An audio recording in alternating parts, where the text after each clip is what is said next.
Hardly 1 year ago, they raised $3 billion,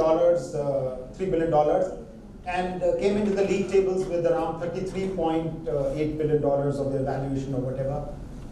And suddenly, today, they are ready to look at Uber eye into eye, with around $5 billion worth of check having been given to them, and cashable check, by the way. It's not just a check given to them by no less than SoftBank's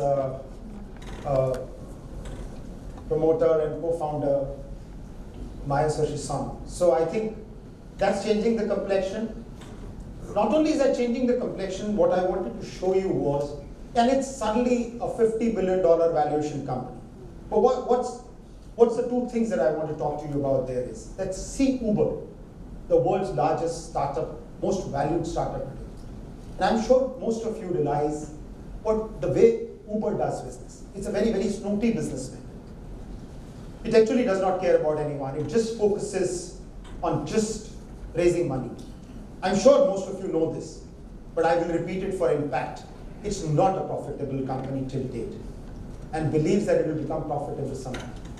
The investors are today worried because it is displayed some of the worst management and the related human behavior policies that it puts on table to the investors at large. In its home front, Lyft is looking at just a very small company, I think hardly $7.5–8 billion worth of company today, looking at it, threatening it to eat its pie. Lyft is almost becoming profitable, as I understand. And now, with this infusion, Didi Chuxing is about to challenge it on the global level. But the difference, which I'm trying to bring to you people, is in the style of its working. Didi Chuxing, led by its CEO, Chang Wai, is actually conveying to the world that it is ready to collaborate, ready to grow. It is already merging in its own application directly. Though it is a cab hailing company, but the two-wheeler application, it is building into it, and directly from its own application allow the access. How many of us can even think of allowing almost a second layer company to almost be represented as part of us? Okay. China can do it. Why not? So I think the models of tomorrow's success are becoming clearer. Profit and collaborations are the kind of things that I would want to ask you people to keep in mind. Obviously, there are a lot of other themes alongside, but I think that's what I wanted to say. And I think that's what I was largely saying, that one, big is beautiful, but alongside, the color of big is beautiful, if you see, I wanted to convey to you that it is green. Do not forget that your green bucks are regularly coming home. Profit is trying to come home. So I think with that, I would like to only say what I wanted to. And I think after that, maybe I deserve 1 minute of introduction about NextGen. If you allow, I'll just say that we are a SEBI-registered Category 1 permanent merchant banker, very focused otherwise on debt and equity, have helped various governments across the country, including government of Gujarat, which has remained our prime client for last 17 years now, consecutively from 1999. And for them alone, we've raised around more than 50,000 crores of debt and equity. We are very deeply obliged to them because they allowed us to learn almost everything that was there to learn in infrastructure financing. And I had the privilege of working with some of the senior, most respected, learned IS officers. And fortunately, most of them are here in Delhi, so you don't have to go all the way there to meet them now. And the 3-4 areas that we worked in is, the clean energy, which is my most passionate area. Some of you I interacted with and learned so much from in the day here and before, about the solar industry. I remain very deeply entrenched in the solar industry, very passionate about it till date.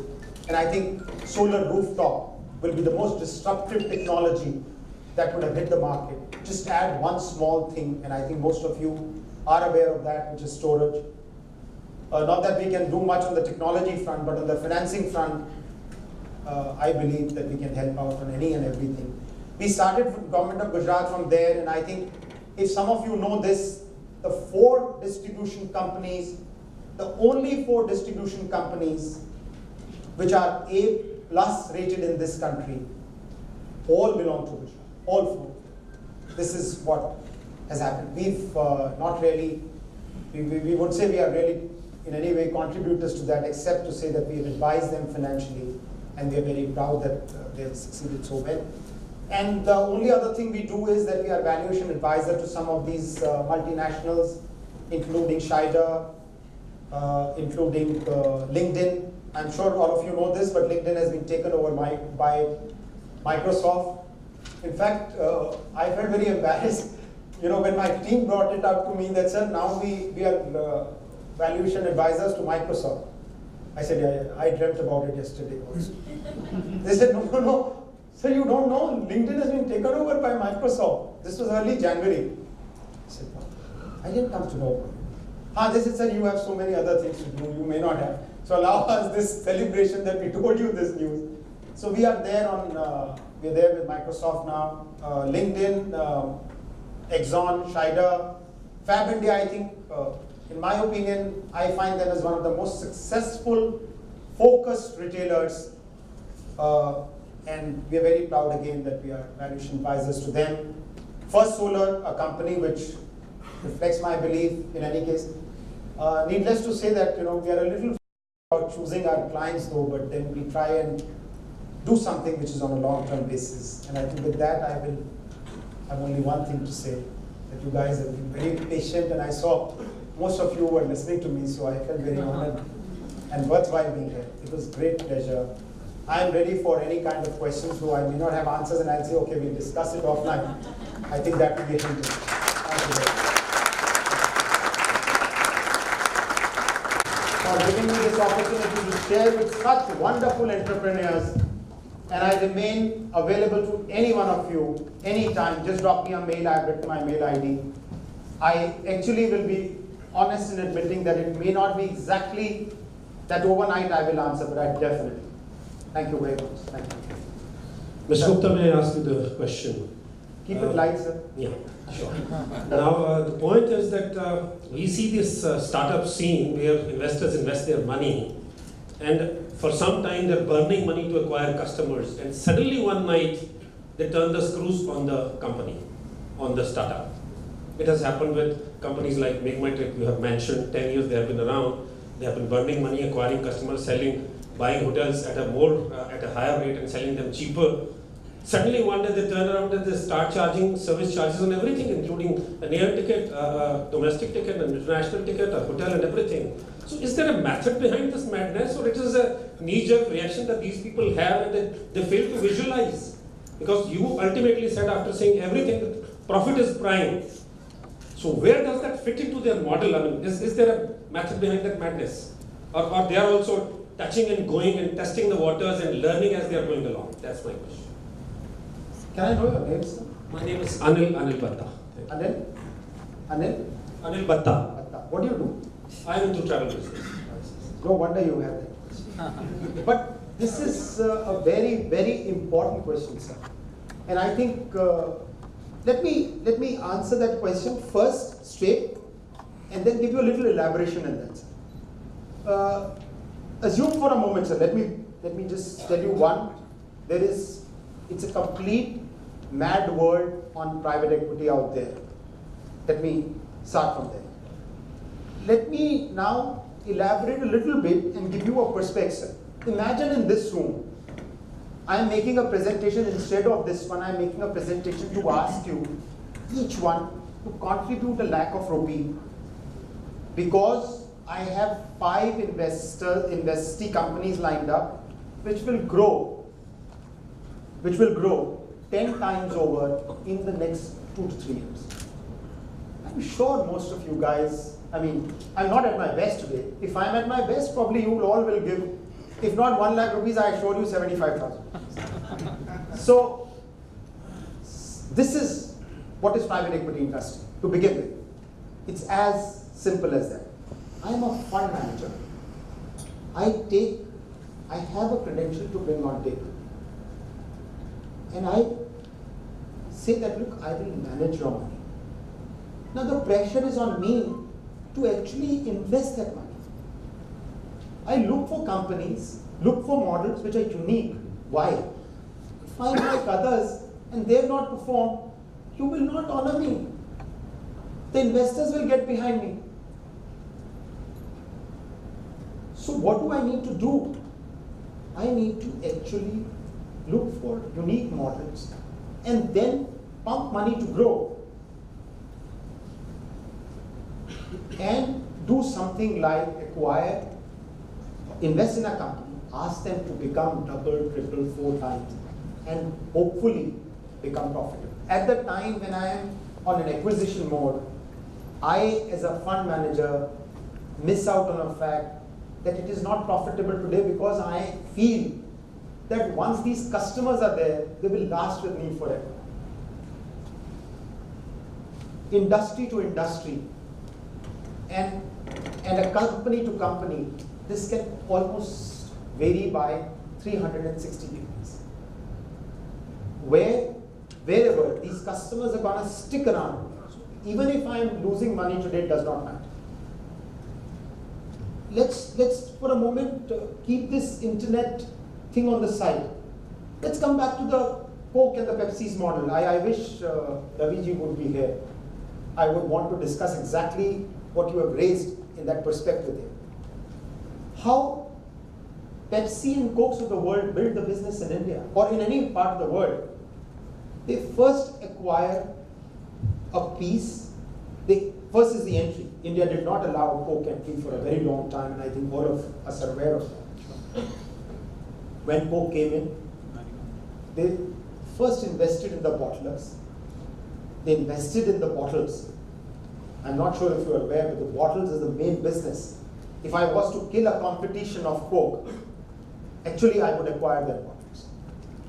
Probably either crush them in a dump yard or make sure that they don't leave. The business will be over. And I assure them, coming back to this. So, what would I have to do? Exactly this. Acquire these customers. Once the taste is set, don't worry about the price today. Let it burn. The returns will come in. Because what is it that I'm serving? A kind of, I would say, a fraction of $1 cost on the compound, and the water and the bottle and the distribution network. We are all intelligent enough to understand what we are doing in there.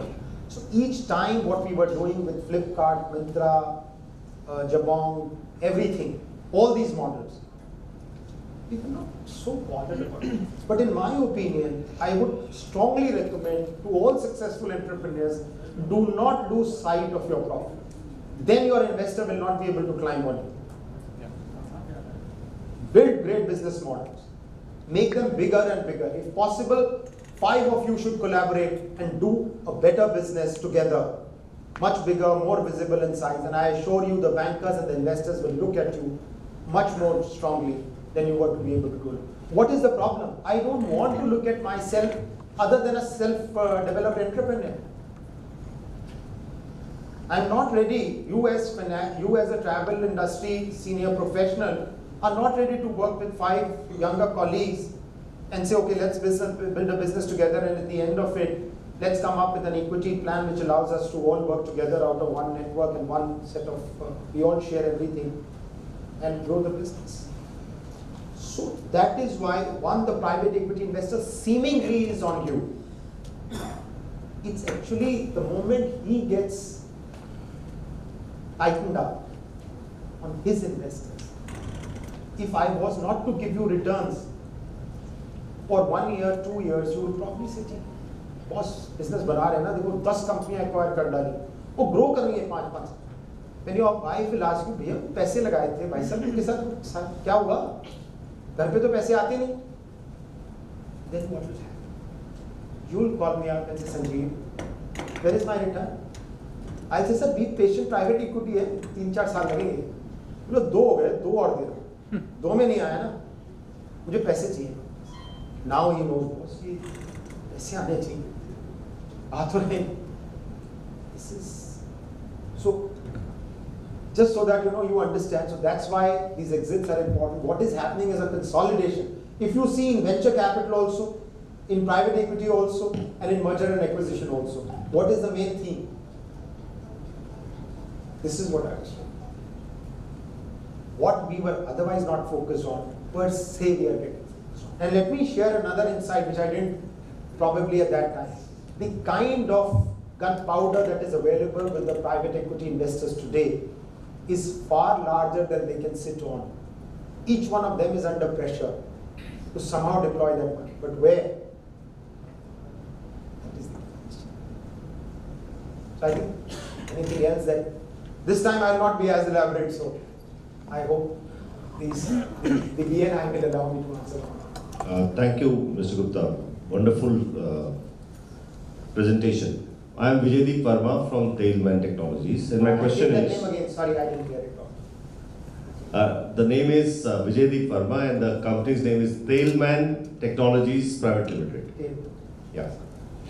My question is, what are the parameters? What does this company do? Just so that in one line I understand this. I am the distillery of the diesel world.